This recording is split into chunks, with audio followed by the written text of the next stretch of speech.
again. So today we're going to talk about important NEET questions from Reproduction and Organisms chapter. So before that, if you didn't subscribe our channel, please do subscribe and press the bell icon for further updates. So yes, we'll move on to the questions.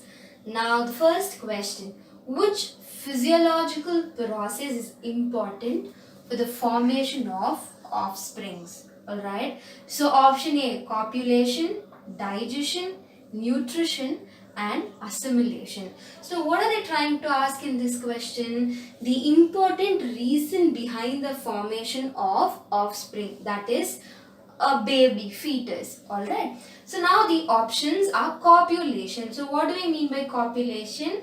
Reproduction or fertilization. Okay, so fertilization, reproduction, copulation, all these resembles the same word. And this digestion, nutrition, assimilation, everything is related to the process of food digestion, right? So you can neglect all these options. So the correct option is copulation. So instead of copulation, if they give you reproduction or fertilization, everything is the right option. Next, young ones can reproduce by dash. Now you have to understand the question really in a very interesting manner. Young ones. This question is actually an interesting question because they are trying to ask young ones can reproduce, okay, not the adults. So young ones can reproduce by attaining nutrition, that is by like the nutrition which is obtained from food. Next is by growth, by growing. Next is by maturity, that is adult stage. Next is by nutrition, growth and maturity. Now what do you think the correct answer will be? By maturity. Alright, but that is not the right answer because only when the young ones they grow, they eat a proper food and obtain nutrition and they mature, they can actually reproduce. So the correct option is option D. So whatever the correct answer, I am marking it with a star so that you will not confuse, right? Next, what is asexual reproduction? So earlier classes I told you what is asexual reproduction. They do not involve the formation of gametes. One parent cell, it will give rise to genetically identical two daughter cells, right? So that is a concept. Now they are asking what is asexual reproduction? Offspring obtained from a parent. Gamete formation, this is obviously not the right answer because sexual reproduction only involves the formation of gamete, right? Next, offspring obtained from a single parent without gamete formation. So there is no gamete formation and there is single parent. So the correct option is option C. Next, what is proper for sexual reproduction? So before that we spoke about asexual reproduction. Next is sexual reproduction. So in sexual reproduction we have two different gametes. Alright, so each of these gametes are haploid. And now we'll see the options. Two different parents are essential. Two similar gametes, exact copies. Two parents, two different gametes and mostly similar offsprings. So the correct option is D because for a sexual reproduction, two different parents are essential. Then two similar gametes. Do you think the gametes are similar? For example, can a sperm and a sperm can be considered as two similar gametes and they involve in sexual reproduction? No way, the gametes should be different. Next, exact copies. No, exact copies is produced only in times of asexual reproduction. So the correct option is option D. Next, when does meiosis occur in sexual reproduction? Now all the sexual cells will undergo meiotic division. Okay, at the end you get haploid cell, only one. But as a result of mitotic division, you get a diploid cell. Okay. Now they're trying to tell when does meiosis, so during the time of sexual reproduction, when does meiosis occur? So time of parent cells, time of gamete formation, time of offspring formation, and time of somatic cell. So in the time of somatic cell formation, what happens? Mitotic division happens because they are vegetative cells. So this is not the right answer. And time of parent cells, even this, what happens? Mitotic division happens. And during the time of offspring, obviously the offspring is diploid. So now only at the time of gamete formation, only during the formation of sperm and egg, what happens? Meiotic division happens. The right answer is during the time of gamete formation, meiosis happen in sexual reproduction. So one to the session. So the first question, sequence of fission stages. So what do they mean by sequence? It is in ascending order, where what happens first and then the next and later the rest. So this is what happens. So what is the sequence? First there is division of nucleus, karyokinesis. Then the division of cytoplasm, cytokinesis. And then as a result there is a fission reaction and two daughter cells which are genetically identical are being produced. So in exam they can ask you like karyokinesis and then cytokinesis and then daughter cells, and they can interchange it like first division of cytoplasm, then the division of nucleus, and then two daughter cells. Or they can give two daughter cells, division of cytoplasm, and then division of nucleus. Even in such case, the answer is not right. It has to be from the very first happening of an event. That is the division of nucleus. So this is the right answer. Alright. Next. What comes under simple cell division? So binary fission, mitosis. Binary fission, amitosis. Binary fission, meiosis. And normal binary fission. So mostly you call it as a simple binary fission. What do you call it as a simple cell division is that binary fission and mitosis. This is the right answer. Okay. Next. Which option is suitable for genetic similarity? Genetic is related with the gene. So what answer is suitable? So number of genes are similar and morphologically similar, physiologically similar, all the above. So how do you call an offspring as a genetically similar offspring? Okay, so only when they are all similar in the number of genes? No way. They have to be similar morphologically as well as physiologically, the outer as well as the inner appearance. Okay, together make up the genotype, the genetic similarity. So the correct answer is all of the above. Next, sporulation, which means what? Spore production. Sporulation occurs in which condition? So during a favorable condition, specific condition, unfavorable condition, and a normal condition. So usually in primitive unicellular organisms, they undergo binary fission during favorable condition.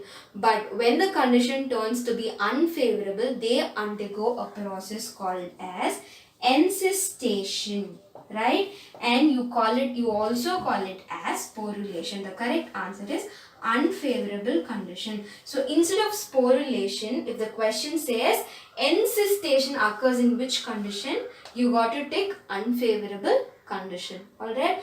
Or binary fission occurs in which condition? You have to talk as a normal condition. In a very normal condition, binary fission happens.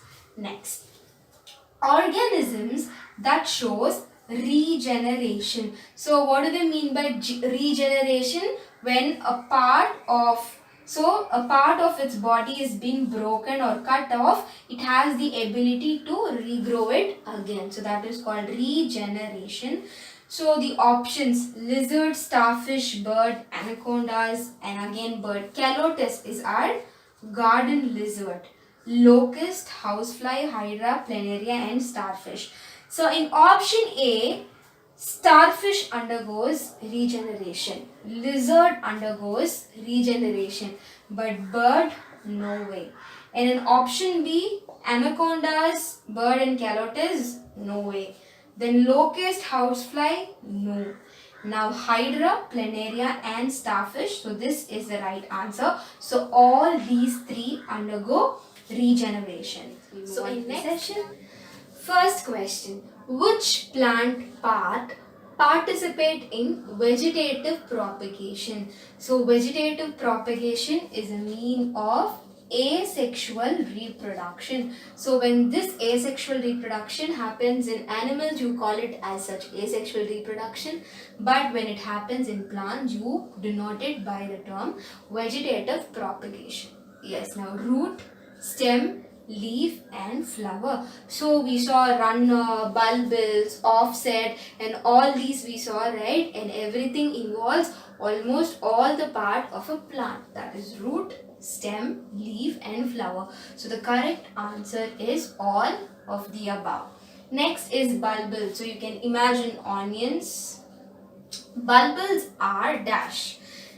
They involve only in vegetative propagation, for climbing, for food storage, and vegetative propagation, support and vegetative propagation. So only from bulbils a new plant arises. So obviously they have to store energy for a new plant-led production. So they involve in food storage and vegetative propagation, right? So they don't involve only in vegetative propagation. Next, which plant tissue is kept in soil during a cutting? So during this cutting process, which plant tissue is kept in soil? Option A, parenchyma. Option B, phloem, xylem, and the conductive tissues. So in younger plants, mostly xylem, which has been surrounded by phloem. So only when the plant grows, alright, when they mature, the phloem has a little larger area. But younger plants, almost little mature plant which is in the age of reproduction, they have most of the xylem part, okay, conducting part. So the correct option is xylem.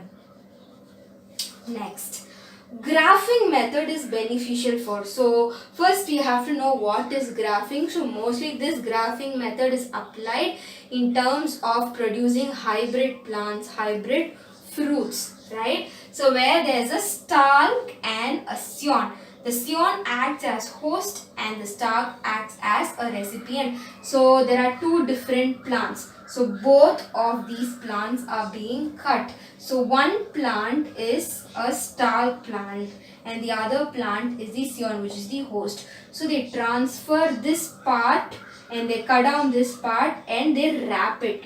Alright, and now the plants which grow are hybridized. They show the quality of both the scion as well as the stalk plant, right? So that is graphing. So the correct answer is fruit production. Mostly in terms of fruit production, this graphing method is being applied. In between which organisms sexual reproduction occur? Option A, organism of same species, organism of two different species, both A and B, and two independent species. So almost when you look at these options, everything like looks similar, right? So but you have to understand the options really carefully. First is between the same species. Next is two different species. So according to sexual reproduction, you just need two gametes irrespective of the species. So it could be same species, it could be two different species also. So the option is both A and B. It just has to be different sexes for it to copy it. So both option A and B are the right answer. So next we will deal about 7 important NEET oriented questions from this chapter. Now the first thing, what is indicated by A and B? Now they'll give you such diagrams, and like this is been marked as A and this has been marked as B. Now 4 options are given. You have to choose the correct answer. So this usually belongs to legume family. You can give, and it looks like a bean, right? And now here there are seeds, and there is the outer coat, and you call it as a pericarp. Alright.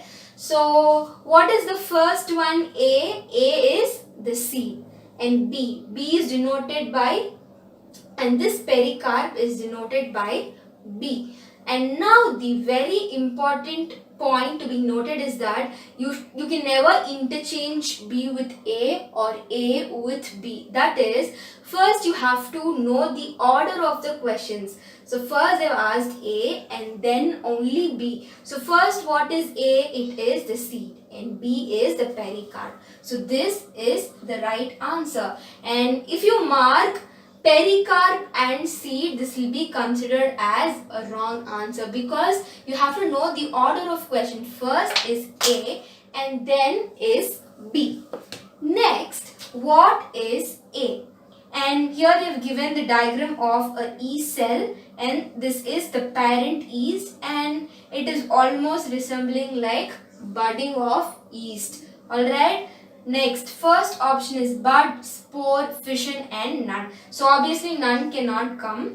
And bud. So yeast always reproduces asexually by the formation of bud. So in this, one of the daughter is much bigger than the other daughter. So correct answer is bud. Next, identify the type of gametes. So we saw 2 different gametes, right? Isogametes and heterogametes. So in isogametes, you can never differentiate between the male gamete and the female gamete. But in heterogametes, you can easily differentiate between the male gamete and the female gamete. Now, both of these gametes look similar. So the option is isogametes. Next. In ginger, the vegetative propagation is through dash. So first, bulbil. This is not the right option because onions. If they give onions, the correct answer would be bulbil. Next is offset, water hyacinth.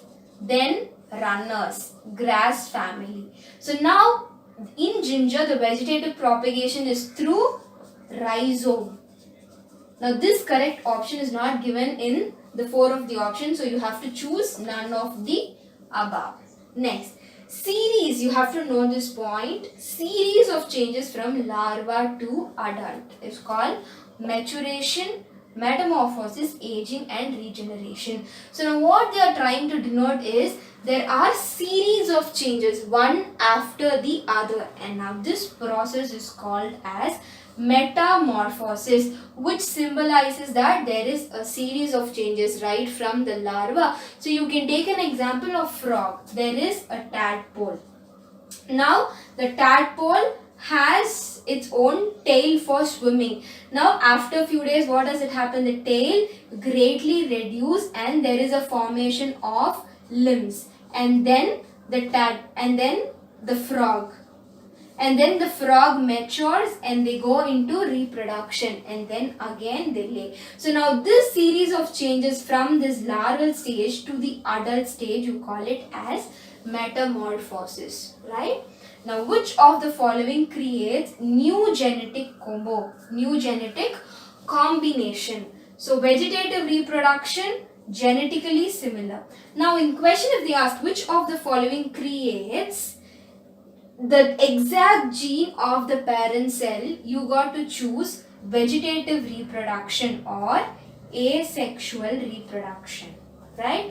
But there was new genetic combination, which is sexual reproduction. So only in time of sexual reproduction you can expect variation, genetic variation.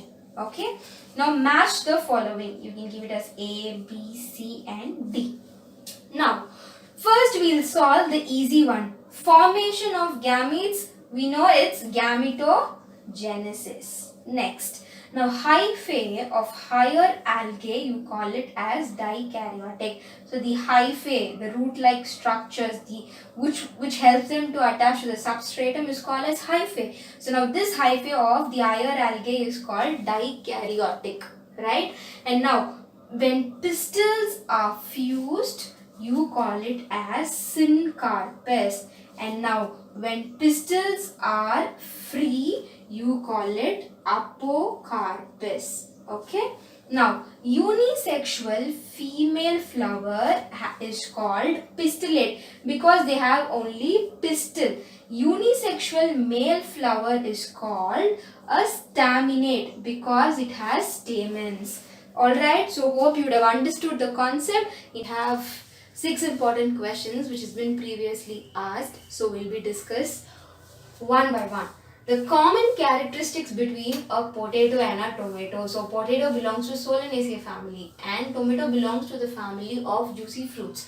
So now maximum amount of similarity could be in which level? So that is the question. So now family, order, genus and division. So family is the highest level below the kingdom. So obviously these are all two different divisions. So the correct answer will be family because these plants are no way like closely related with each other.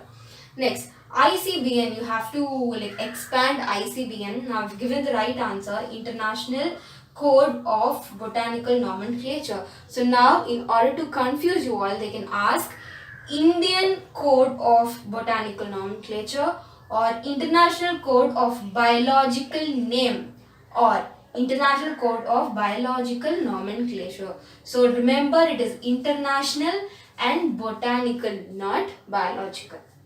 Next, the term phylum was given by. So the term phylum was given by Cuvier, and this Theophrastus, he is the father of botany.